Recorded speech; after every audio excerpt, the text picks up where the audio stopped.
In our most recent demonstration, we demonstrated mid-mount and thermal seal M44 moldable being shot into a cathode bar cavity from the bottom side.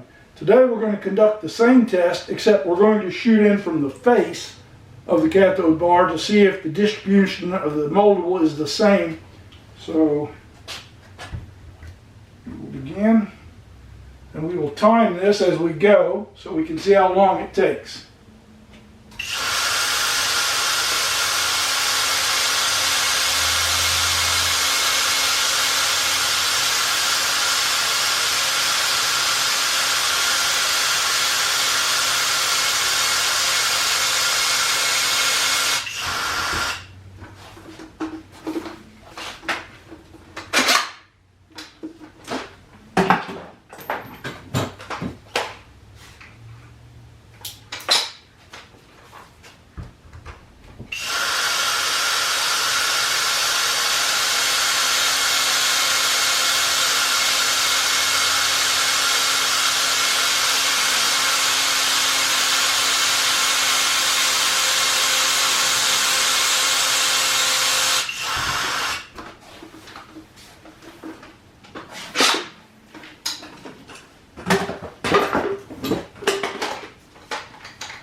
Okay.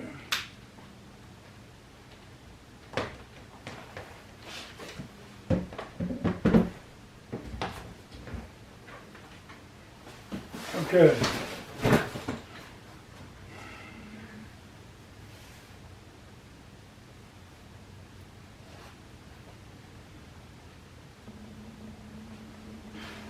So as you can see, it took about 2.5 minutes and gave a very good solid fill. You'll notice at the end of the video I held my finger on the weep hole. The purpose I was doing there was I wanted to sort of increase the density of the pack. And obviously that worked, because as I took the caulking gun away, some of the moldable material came back out the feed hole because of the increased pressure. So anyway, as you can see, it's a very good fill.